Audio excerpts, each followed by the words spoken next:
Are you new to the Hunter Call of the Wild, and are you looking for all of the best tricks and tips to kickstart your hunting experience and become a pro hunter? Well, this, my friends, is most definitely the video for you, because here today, I'm going to be counting down my top 5 secret tricks and tips specifically for beginner players. So wasting no more time, without further ado, let's go ahead and dive right into it. Alrighty folks, so coming in at number 5 here on our list today is going to be to ignore Great One grinding. Now this may sound kind of crazy because there's a lot of people out there who will tell beginner players that Great One grinding is possible, and while it is very possible, it is a massive challenge for a beginner player. What I always recommend is any player that's under the level of 30 do not set up and or grind for a Great One. And the reason for this is if you're under max level, which is 60, you're not going to have the skills and perks that we have that make it very, very easy, for example, to manage your recoil. I have all 3 points in recoil management here, which reduces my recoil a ridiculous amount and lets me shoot 3, 4, 5 animals out of one zone if I really wanted to. Not to mention there's about 30 other perks and skills. One of my favorites is definitely sight spotting. This allows me to spot animals through my scope, which makes it very, very easy to identify animals without having to switch back and forth from the binos, which is something that unfortunately you have to do as a beginner player. So just mind that, the grinding experience will be so much better, not to mention once you make it to level 30, which is halfway to max level, I would assume you're going to have at least a decent amount of money. You're not going to have $6 million, but you're probably going to have enough to buy a few tents and tripods. And also just take note that there is so much more to this game than grinding. Yes, pretty much everyone in the community has been grinding lately or for the last few years, but this game was designed to be a hunting simulation. Casual hunting is definitely a ridiculous amount of fun, and as a beginner player, I would only ever recommend casual hunting. I could see if you set up like a cash grind or something just to get cash, but I mean herd managing and stuff as a beginner player, it's just not, I guess I could say not worth it in my opinion. Definitely just wait, preferably until level 60, but I mean level 30 you'll have a decent amount of money in skills and perks. A nice level 7 there, 20.1, $1,200 from 245 meters with the Arzina 300. I will definitely take that.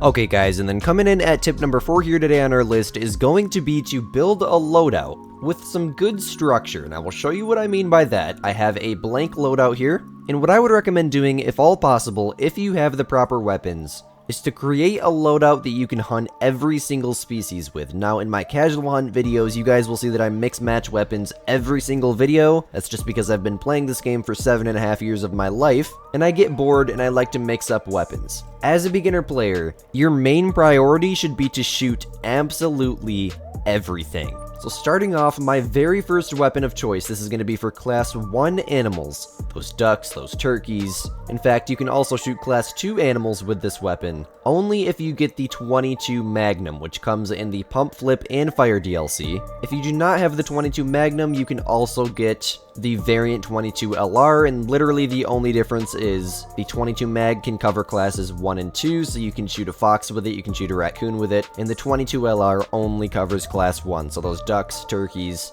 upland birds, yada yada. So for this video, I am just going to use the Nantha Action 22 Mag, as this is my go-to class 1 rifle. And then from your class 1 rifle, you're going to want to go ahead and pick a class 2 to 6 or 2 to 7 rifle. Now what this is the free weapon that comes with the game. The Rangemaster 243, I believe it's called, right here, is a class 2 to 6 rifle, as you can see in the information card there. Now the only time that I would ever, and I mean ever, suggest using this weapon is if you can't get any other 2 to 6 rifle and you have the polymer tip bullets. If you have the soft point bullets, don't even use it. It's absolutely terrible, one of the worst weapons in the game. I can see right off the bat if this is the only gun that you have and you have to shoot animals with it to get enough money to buy the polymer tip bullets, but please, my friends, only make it temporary. The polymer tip bullets are not really bad at all. I mean, I can go shoot a whitetail with it, it'll run a little bit, but I can get single lung easy. But mainly what you're going to be using this gun for is those class 2 and 3 species. So those lynx, the red fox, the coyotes, the raccoon dogs. It is a pretty good gun for them, but if all possible, I would strongly suggest investing in some DLC and either picking up the Quist Reaper 7.62, because that's a really, really good, I believe it's actually a 2 to 7, so you get one extra class there, but nobody's gonna go shoot a class 7 species with a 7.62.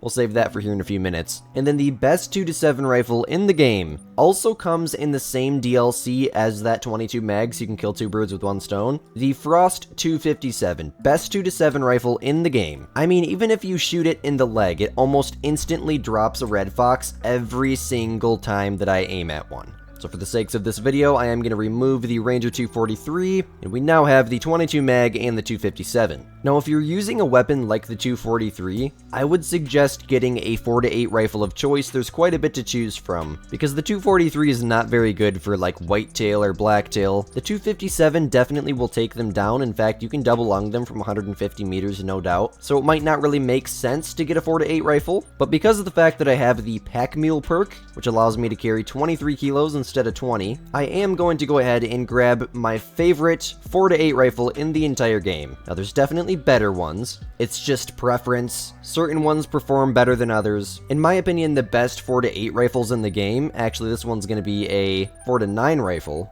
is first and foremost the Malamur 7mm. You can also get this for free with in-game money using the 7mm single shot. The Perry 308, no doubt about it, semi-automatic, 5 rounds, amazing gun. Probably, arguably, the best 4 to 8 rifle in the entire game. The Zarza 308, it's another 5-round semi-automatic one in the assault rifle form. And then lastly, the Hansen 30-06 is another super good gun. This is also 5-round semi-automatic. But as I mentioned, I'm going to go ahead and drag out the FL Sporter 303 for my 4 to 8 rifle of choice. I would suggest just checking out a few different ones and see how you like them. And then last but not least, for the last class in your loadout today, classes 7 to 9. So I mean all the way up to those black bears, those elk, all those bison species, the biggest guns in the game. I would suggest as a beginner player, literally only one gun. And I think you guys all know what this is if you've played the game before. If you want the bolt action form with 4 rounds, it's going to be the 300 Caning Magnum Frontier. Or if you can, I would suggest getting the Arzina 300 Magnum Tactical, because this is a 5-round semi-automatic AR, and it's in that insane, brutal 300 Magnum Tactical Ballistic. And there you go, now you have a loadout that can cover every single class in the game. You can go shoot a black grouse, and then you can go shoot a moose. Congratulations. Now as for the rest of my loadout, I'm just going to cover it quickly because this video isn't a whole loadout guide. I always carry all of my ammo on me. As for sights, I bring with the best scope in the game, which comes in the Scopes and Crosshairs DLC, the Odin.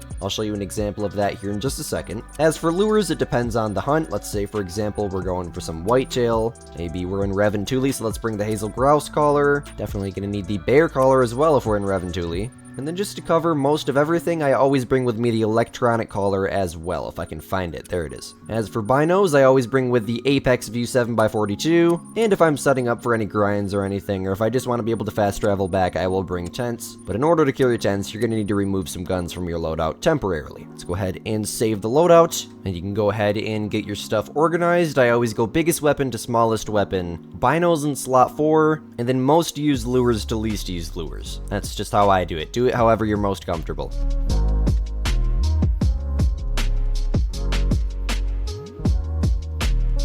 From this point, I always hold down the wheel on my mouse, and I go ahead and get my scope and my ammo put into all of my weapons. Make sure if you're using Pullmer tip bullets and you have soft point bullets on you that it says Pullmer tip bullets here. You can see you can toggle between Pullmer, soft points, and none, so definitely keep that in mind. And there you go. I really hope this helps you guys out. You guys now have a loadout that you can shoot every single species in the game with. Now, I did use DLC, quite obviously, but in this game, DLC is pretty much essential, and they're all literally like $3. So definitely investing in some DLC can be a game changer.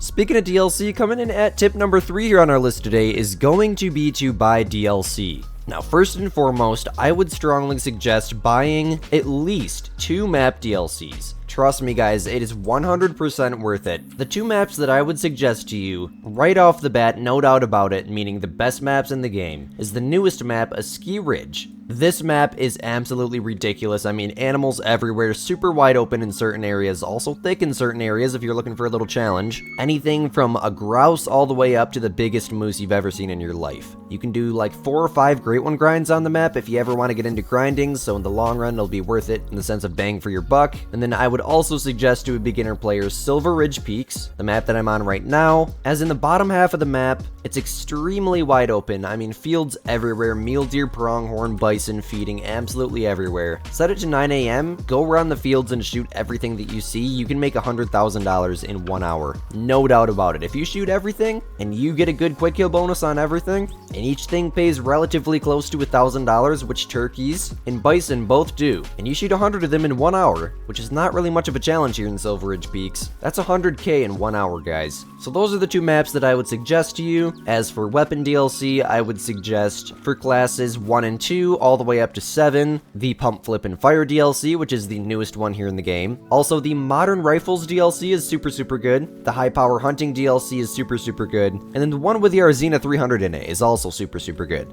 Now, in the long run, I would suggest buying every single DLC in the entire game if that's possible. At least every single map DLC, because every single map is worth it in its own way. Once you have all of them, you can literally travel the entire world. I mean, you can hunt things from tigers in Sundar to crocodiles in Emerald Coast, to the Siberian musk deer in Medved, all the way to the lion in Savannah.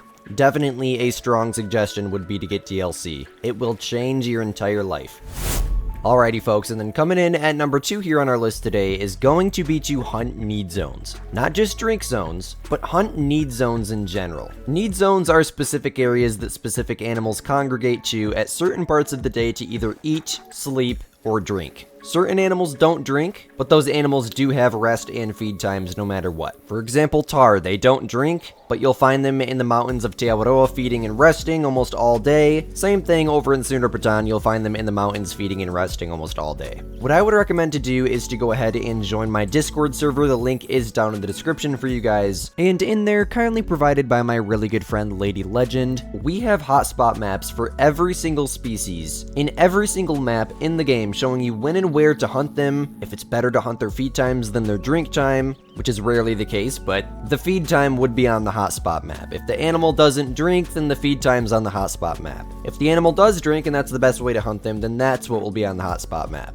For example, black bears. As you can see, they drink 4 to 8, and the map shows you exactly everywhere that they can possibly be on the map here in Silver Ridge Peaks. And hunting need zones, especially drink zones, will help you find so many more animals. I say especially drink zones because, I mean, I'm 150 meters from the other side of this lake right now. I can literally walk up to this lake, and if there was an animal drinking over there, he would have no idea that I'm here, as long as I'm crouched. If you guys don't know how to approach water sources or approach need zones in general, definitely go check out my detailed beginner's guide for the Hunter Call of the Wild.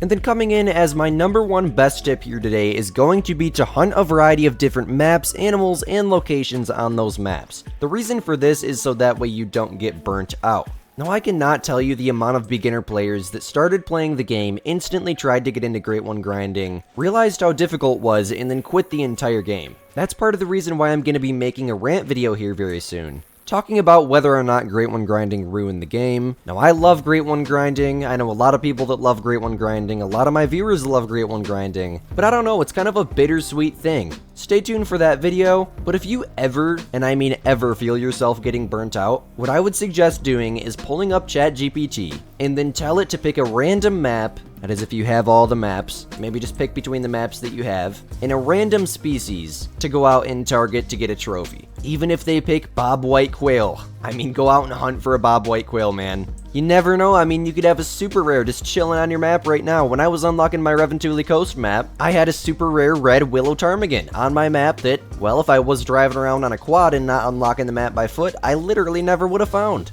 There are trophies on everybody's map, it's just a matter of getting out and finding them. And another thing I'd strongly suggest is to play with friends. Join my Discord server, there's thousands of people in there who'd be more than willing to play with you. Go to the Call of the Wild LFG or looking for group section, and look for someone in there who's sent a chat, reply to their chat, add them on Call of the Wild or add them on your console, and bada bing bada boom, now you got a Call of the Wild friend. Keep in mind when you join my Discord server, everybody's friends in there. It's a super friendly environment. You guys are like family to me. Thank you guys all so much for watching. If you did enjoy this video, definitely let me know down below by smashing that like button and subscribing, as it is very much appreciated. And unfortunately, YouTube tells me that over 80% of you guys are not subscribed to the channel. That is a huge margin. And if you guys wouldn't mind, it literally would mean the world if you guys could go down there and hit that subscribe button, as it does really help out with the YouTube channel algorithms. As always, my name is Squid, you're watching Squidster Outdoors, and we'll catch you guys in the next episode. Peace out, my gamers.